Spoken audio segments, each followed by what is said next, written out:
ಚಂದಾಗೈತೆ ಅಲ್ವಾ? ಓ ಚಂದಾಗೈತೆ. ಅವ್ವ ಮೊನ್ನೆ ಶಿವಗಂಗೆ ನೋಡಿದ್ವಲ್ಲ, ಅವನು ಶಿವ ಅಲ್ವಾ? ಹೂ ಕಣ್ಮಗ. ಮತ್ತೆ ಇವತ್ತು ಸಿದ್ಧಂಗೆ ನೋಡಿದ್ವಲ್ಲ, ಅವನು ಶಿವ ಅಲ್ವಾ? ಹೂ ಕಣ್ಮಗ, ಅವನುವೇ ಶಿವನೇ. ಓ ಅವನ್ ಬೇರೆ ಶಿವ, ಇವನ್ ಬೇರೆ ಶಿವನಾ? ಇಲ್ ಕಣ್ಮಗ, ಇಬ್ರು ಒಂದೇ ಶಿವ. ಅದಂಗೆ?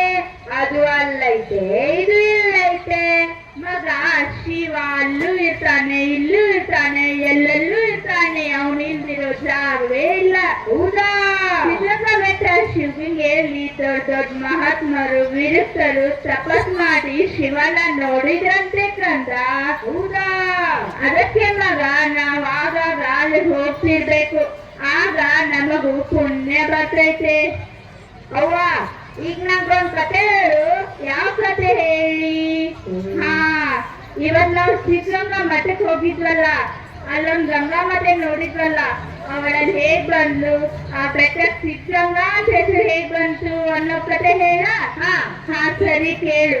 ಹಿಂದೆ ಗೋಸುರ ಸಿದ್ದೇಶ್ವರ ಅಂತ ಒಂದ್ಸಲ ತಮ್ಮ ಶಿಷ್ಯರ ಜೊತೆನಲ್ಲಿ ಹೋಗಿ ತಪಸ್ ಮಾಡಿದ್ರಂತೆ. ಹೀಗೆ ಒಂದ್ ರಾತ್ರಿ ತಪಸ್ ಮಾಡುತ್ತಿರುವಾಗ ಒಬ್ಬ ವಿರುಕ್ತನಿಗೆ ತುಂಬಾ ಬಾಯಾರಿಕೆ ಆಗುತ್ತದೆ. ಆಗ ಅವನಿಗೆ ಕುಡಿಯೋಕೆ ನೀರೇ ಸಿಗ್ಲಿಲ್ವಂತೆ. ಯಾಕೆಂದ್ರೆ ಸುತ್ತ ಬೆಟ್ಟ ಅಲ್ವಾ, ಅದಕ್ಕೆ ಸಿಗ್ಲಿಲ್ವಂತೆ. ಹೌದಾ? ಹೀಗೆ ನೀರು ನೀರು ಅಂತ ಬೆದರುತ್ತಿರುವ ವಿರುಕ್ತನನ್ನು ನೋಡಿ ಗೋಸುರ ಸಿದ್ದೇಶ್ವರರು ಅಲ್ಲಿ ಒಂದು ಕಲ್ಲು ಬಂಡೆಗೆ ತಮ್ಮ ಮೊಣಕಾಲಿನಿಂದ ಡುಮ್ಮೆಂದು ಒತ್ತರಂತೆ ಕಂದ. ಹೌದಾ? ಹೀಗೆ ಸಿದ್ದೇಶ್ವರ ಕೃಪೆಯಿಂದ ಗಂಗಾ ಮಾತೆ ಕೆಳಗಿಳಿದು ಬಂದು ಕಂದ. ಹೌದಾ? ಸಿದ್ದರ ಕೃಪೆಯಿಂದ ಬೆಟ್ಟದಲ್ಲಿ ನೀರುತ್ಪತ್ತಾಗಿದ್ದಕ್ಕೆ ಸಿದ್ಧಗಂಗಾ ಅಂತ ಹೆಸರು ಬಂತಂತೆ. ಹೌದಾ? ವಿಷಯ 2. ಕೆಲವು ವರ್ಷಗಳ ನಂತರ ಹೀಗೆ ತಂದೆ ತಾಯಿ ಅಕ್ಕರೆಯಿಂದ ಬೆಳೆಯುತ್ತಿದ್ದ ಶಿವನಿಗೆ ಆ ಮಾತೃಕಾರಿಯ ಘಟನೆ ಒಂದು ಕಾದಿತ್ತು. ಅದುವೇ ತಾಯಿ ಗಂಗೋಳ ಸಾವು. ತಾಯಿಯನ್ನು ಕಳೆದುಕೊಂಡ ಶಿವನ ತಂದೆ ಮತ್ತು ಅಕ್ಕನ ರೇಖೆಯಲ್ಲಿ ಕನ್ನಡ ಮತ್ತು ಇಂಗ್ಲಿಷ್ ಲೋಯರ್ ಸೆಕೆಂಡರಿ ಪರೀಕ್ಷೆಯಲ್ಲಿ ಉನ್ನತ ಶ್ರೇಣಿಯಲ್ಲಿ ತೇರ್ಗಡೆಯಾಗಿ 1927 ತುಮಕೂರಿಗೆ ಬಂದ ಶಿವನ ಅಲ್ಲಿನ ಸರ್ಕಾರಿ ಹೈಸ್ಕೂಲ್ಗೆ ಸೇರಿ ಒಂದು ಕೊಠಡಿಯನ್ನು ಬಾಡಿಗೆ ಹಿಡಿದರು. ತಾವೇ ಅಡಿಗೆ ಮಾಡಿಕೊಂಡು ಊಟ ಮಾಡುತ್ತಾ ಹೈಸ್ಕೂಲ್ ವಿದ್ಯಾಭ್ಯಾಸವನ್ನು ಮುಂದುವರಿಸುತ್ತಾರೆ. ಆದರೆ ಅವರಿಗೆ ಒದಗಿದ ಆರ್ಥಿಕ ಸಂಕಷ್ಟದಿಂದ ಸಿದ್ಧಗಂಗಾ ಮಠದಲ್ಲಿ ಉತ್ಸಾಹಗಳು ಆರಂಭಿಸಿದ್ದ ವಸತಿ ಶಿಕ್ಷಣ ಪಡೆಯಲು ಮಠಕ್ಕೆ ಆಗಮಿಸುತ್ತಾರೆ. ಅದ್ದವ್ರಿಗೆ ಆಡ್ತಿದ್ದೆ. ನನ್ನ ಹೆಸರು ಶಿವಣ್ಣ. ಮೆಟ್ರಿಕ್ಯುಲೇಷನ್ ಮುಗಿಸಿದೀನಿ, ಮುಂದೆ ಓದ್ಬೇಕಂತ ಬಹಳ ಆಸೆ ಇದೆ. ಅದಕ್ಕೆ ನಿಮ್ಮ ಆಶ್ರಯ ಕೇಳ್ಕೊಂಡು ಬಂದೆ. ಇಲ್ಲಿರೋಕ್ ಸ್ವಲ್ಪ ಅವಕಾಶ ಕೊಟ್ರೆ. ಸಿದ್ಧಗಂಗಾ ಒಳ್ಳೇದ್ ಮಾಡಿ ಹಿಂದೊಂದ್ಸಲ ಬಂದಿದ್ದೆ ಅಲ್ವಾ? ಬಾ ಬಾ ಶಿವಣ್ಣ, ಇಷ್ಟು ದಿನ ಎಲ್ಲಿದ್ದೇವ್ ನೀನು? ಬಾ ಕುಳಿತುಕೋ. ನಿನ್ನನ್ನೇ ಎದುರು ನೋಡುತ್ತಿದೆ. ಇಗೋ ಹಿಡಿಯದನ್ನ. ದೃಶ್ಯ 3. ಶ್ರೀ ಮುರಾರಿಯರು ಲಿಂಗೇಶ್ವರಾದ ಕೆಲವು ದಿನಗಳ ಹಿಂದೆ ಹೀಗೆ ಮಠಕ್ಕೆ ಪ್ರವೇಶ ಪಡೆದ ಶಿವನ ತನ್ನ ನಡವಳಿಕೆಯಿಂದ ಮಠದ ಆಗಿನ ಉತ್ತರಾಧಿಕಾರಿಯಾಗಿ ಶ್ರೀ ಶ್ರೀ ಮುರಾರಾಜರ ನೆಚ್ಚಿನ ಶಿಷ್ಯರಾಗಿ ಹೈಸ್ಕೂಲ್ ವಿದ್ಯಾಭ್ಯಾಸವನ್ನು ಮುಗಿಸುತ್ತಾರೆ. ಅನಂತರ ಬೆಂಗಳೂರಿನ ಸೆಂಟ್ರಲ್ ಕಾಲೇಜಿನಲ್ಲಿ ಪದವಿ ವ್ಯಾಸಂಗ ಮಾಡುತ್ತಿದ್ದಾಗ 1930 ಜನವರಿ 16ರಂದು ಮಠದ ಉತ್ತರಾಧಿಕಾರಿಗಳಾದ ಶ್ರೀ ಮುರಾರರು ಹಠಾತ್ ಲಿಂಗಾಚಾರ್ಯರಾಗಿದ್ದು ತಿಳಿದು ಮಠಕ್ಕೆ ಧಾವಿಸುತ್ತಾರೆ. ಆಗ ಅದ್ದವ್ರಿಗೆ ಆಡುತ್ತಿದ್ದೆ. ಬಾ ಶಿವಣ್ಣ, ಮೂಳರಾಜರ ನಂತರ ಮಠದ ಉತ್ತರಾಧಿಕಾರಿ ಯಾರೆಂದು ಜನರ ಅಭಿಪ್ರಾಯವನ್ನು ಸಂಗ್ರಹಿಸಿದಾಗ ಎಲ್ಲರೂ ನಿನ್ನ ಹೆಸರನ್ನೇ ಸೂಚಿಸಿದ್ದಾರೆ. ಸಿದ್ಧಗಂಗನ ಪ್ರೇರಣೆಯು ಅದೇ ಆಗಿದೆ. ನಿನ್ನ ಅಭಿಪ್ರಾಯವೇನು? ಗುರುಗಳ ಆಜ್ಞೆ, ನಾನು ತಯಾರಿದ್ದೇನೆ. ಚೆನ್ನಾಗಿ ಯೋಚನೆ ಮಾಡಿ ಹೇಳು ಶಿವಣ್ಣ. ಸನ್ಯಾಸಿಯ ಬದುಕು ಹಾಲು ತುಪ್ಪ ತಿಂದಷ್ಟು ಸುಲಭವಲ್ಲ. ಸನ್ಯಾಸತ್ವ ಅಂದರೆ ಎಲ್ಲದಿಂದ ವಿರಕ್ತನಾಗುವುದು ಅಲ್ಲ.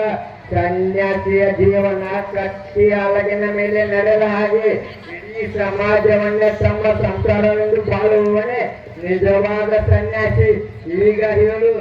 ಗುರು ಬೆನ್ನ ಹಿಂದೆ ಇದ್ದರೆ ಗುರಿ ತಲುಪುವುದು ಕಷ್ಟ ಅಲ್ಲ ಗುರುಗಳೇ.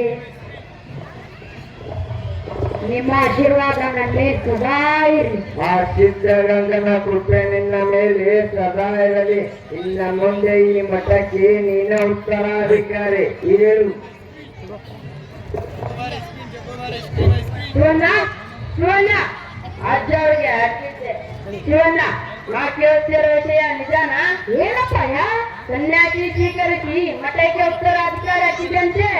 ಹೌದಪ್ಪಯ್ಯ, ಅಜ್ಜ ಹೇಳಿದ್ದು ಆಯ್ತು, ನಾನು ಹೊಟ್ಟಿದ್ದು ಆಯ್ತು.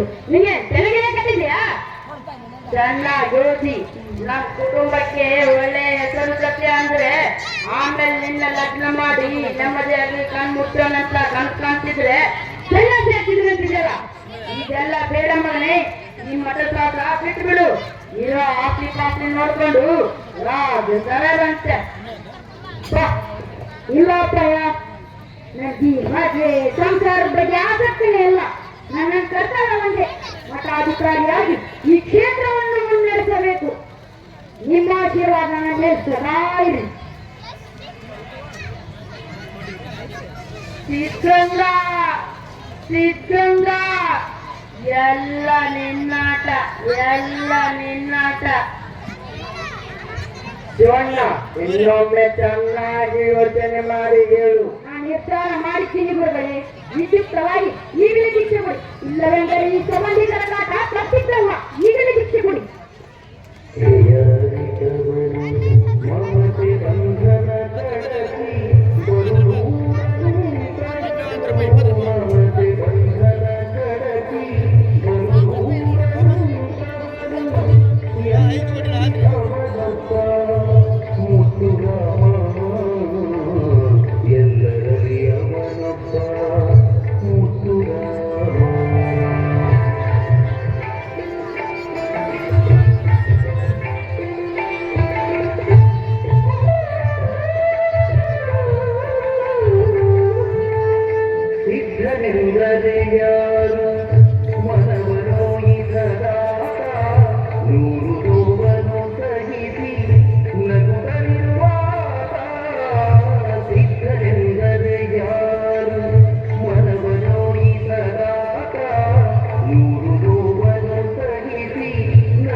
ಲಿಂಗ ಪೂಜೆಯ ಮಾಡುವೆ, ಎನ್ನಿಷ್ಟ ಲಿಂಗ ಪೂಜೆಯ ಮಾಡುವೆ. ಅಂಗೈಯ ಮಂಟಪದಿ ಸಿಂಗರಿಸಿ ಸಡಗರದಿ. ಶಿವಣ್ಣ, ಮಠದ ಉತ್ತರಾಧಿಕಾರಿ ಆದ ಮೇಲೆ ಮಠದ ಜವಾಬ್ದಾರಿಯನ್ನು ನಿಭಾಯಿಸುವುದು ಅಷ್ಟು ಸುಲಭದ ಮಾತಲ್ಲ. ಹಸಿದಾಗ ಅನ್ನ ನೀಡುವ ದಾನಿಯಲ್ಲ, ದಾಸನಾಗಿ ಉಣಬಡಿಸುತ್ತಾನೆ. ಬಡವರಲ್ಲಿ ದೇವರನ್ನು ಕಾಣುವ ಪರಿಪಾಠವಿದು. ಈಗಂತೆ ನನ್ನ ಬಸವಣ್ಣನವರು ಹೇಳಿದ್ದಾರೆ, ಅದರಂತೆ ನಾನು ನಡೆಸಿ. ನಿಮ್ಮ ಆಶೀರ್ವಾದ ನನ್ನ ಮೇಲೆ ಸದಾ ಇರಲಿ. ಶಿವಣ್ಣ, ತೆಗೆದುಕೋ. ಅನ್ನದಾಸೋಹ ಜ್ಞಾನದಾಸೋಹ ಬೇರೆಯವರಿಗೆ ಆಶ್ರಯ ಎಂದಿಗೂ ನಿಲ್ಲಿಸಬೇಡ. ತೆಗೆದುಕೋ.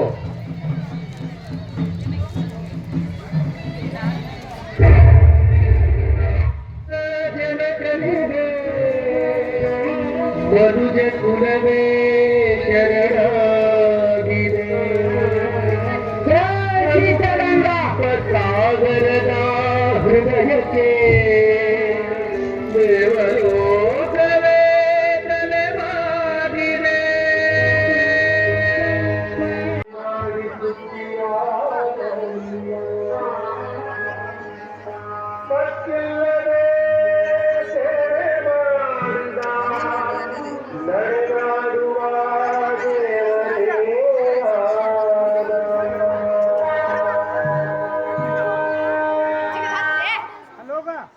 ಶಿವರಾಜ್ ಶಿವರಾಜ್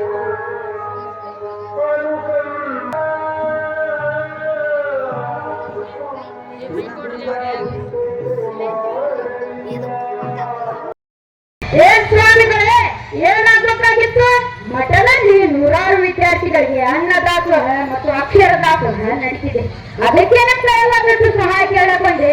ನೀವು ಸಹಾಯ ಮಾಡಿದ್ರೆ ಆ ಸಿದ್ಧಗಂಗ ನಿಮಗ್ ಒಳ್ಳೇದ್ ಮಾಡ್ತಾನೆ. ಹಾಗಂತ ನಾನ್ ನಿಮ್ಗೆ ಸಹಾಯ ಮಾಡಿದ್ರೆ ನನ್ ಮಗನೇ ನನ್ ಮನೆ ಬಿಟ್ಟು ಆಚೆ ಆಗ್ತಾನೆ. ಹೋಗಯ್ಯ ಹೋಗ್, ಬಂದ್ಬಿಟ್ಟ. ಎಲ್ರೂ ಈ ಮನೆಯಿಂದ ಒಂದಲ್ಲ ಒಂದಿನ ಹೊರಗೆ ಹೋಗೋವ್ರೆ. ಇರೋ ದಿನ 4 ಜನಕ್ಕೆ ಒಳ್ಳೇದ್ ಮಾಡಿದ್ರೆ ಆ ಸಿದ್ಧಗಂಗ ನಿಮಗ್ ಒಳ್ಳೇದ್ ಮಾಡ್ತಾನೆ. ಓ, ನಿಮ್ ಸಿದ್ಧಗಂಗ ಆಗ್ತಾಯವನ. ಹಾಗಾದ್ರೆ ಒಂದ್ ಕೆಲಸ ಮಾಡಿ, ಇಲ್ಲೇ ಇರಿ, ಬಂದೆ. ತಗೊಳ್ಳಿ, ಇದರಲ್ಲಿ 700 ರೂಪಾಯಿ ರೊಕ್ಕ ಇದೆ. ಹಾಳಾದ ಗೆಲ್ಲು ತಿಂದು ಎಲ್ಲ ಹಾಳಾಗೋಗಿವೆ. ಇದನ್ನ ಬದಲಾಯಿಸಿ ಹೊಸ ನೋಟ್ ಕೊಡ್ಸಿದ್ರೆ ನಿಮ್ಗೆ ಏನ್ ಸಹಾಯ ಮಾಡ್ಬೇಕು ನಾ ಮಾಡ್ತೀನಿ. ಹಾಗೇ ಆಗ ನಾಳೆ ಮಠಕ್ಕೆ ಬಂದು ನಿಮ್ಮ ಹೊಸ ಹಣವನ್ನು ತೆಗೆದುಕೊಂಡು ಹೋಗಿ. ಹಾ,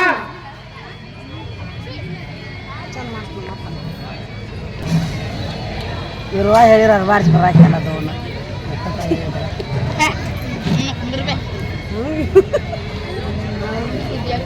ಸ್ವಾಮಿಗಳಿಗೆ ಅದ್ಭುತೆ.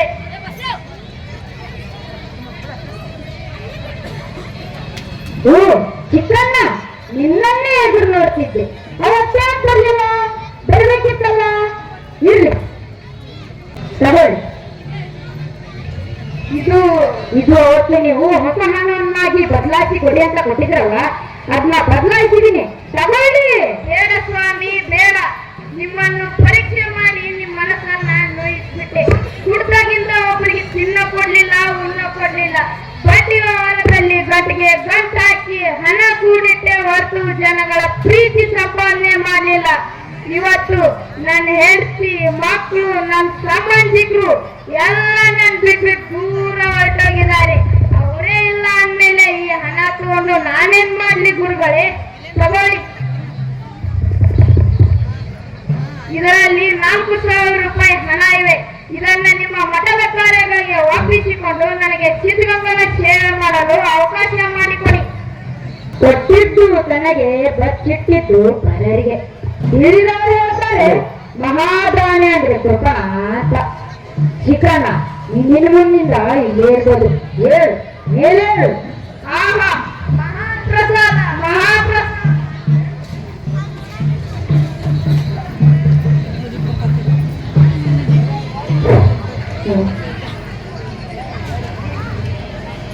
ಸ್ವಾಮಿ, ನಾನು ಕಡಮುರ್ತಿಹಳ್ಳಿ ಬತ್ತಿದ್ದೀನಿ. ನನಗೆ ನನ್ನವರು ಅಂತ ಹೇಳಿಕೊಳ್ಳುವವರು ಯಾರೂ ಇಲ್ಲ.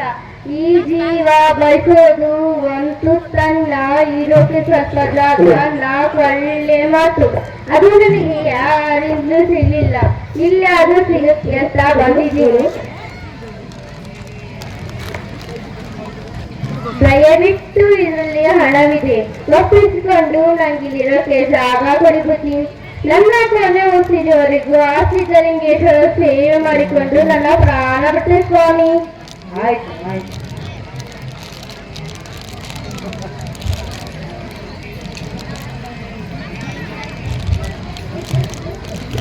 ಗುರುಗಳಿಗೆ ಅಡ್ಬಿಟ್ಟೆ.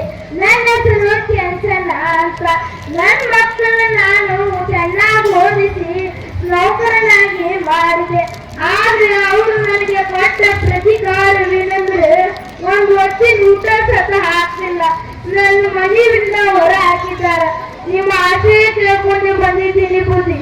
ಇಲ್ಲಿ ಇರೋಕೆ ಸ್ವಲ್ಪ ಜಾಗ ಕೊಡಿ ಬುದ್ಧಿ, ಜಾಗ ಕೊಡಿ. ಆಯ್ತು. ದೇವಿ ಅಂತ ಯಾರೇ ಬಂದ್ರು ಈ ಸಿದ್ಧಗಂಗಾ ಮಠ ಅವ್ರನ್ನ ದೂರ ತಳ್ಳಲ್ಲ. ಸಿದ್ಧಗಂಗಾ ಮತ್ತು ನಮ್ಮ ಮಠದ ಉತ್ಸಾಹ ರೂಪೇಗಿದೆ. ಅದರಿಂದ ನೀವು ಇಲ್ಲಿ ಬಂದಿದ್ದೀರ ಅಷ್ಟೇ. ಬೇಡ ಅಂದ್ಲಿಕ್ಕೆ ನಾನ್ಯಾರು? ನಾನು ಕೂಡ ಇಲ್ಲಿ ಬೇಡಿ ಮಗನೇ. ಬನ್ನಿ, ಎಲ್ರೂ ಹೋಗೋಣ. ಮಹಾಪ್ರಸಾದ, ಮಹಾಪ್ರಸಾದ. ಜ್ಯೋತಿ ಬೆಳಗುತ್ತಿದೆ, ವಿಮಲ ಕರಂ ಜ್ಯೋತಿ ಬೆಳಗುತ್ತಿದೆ.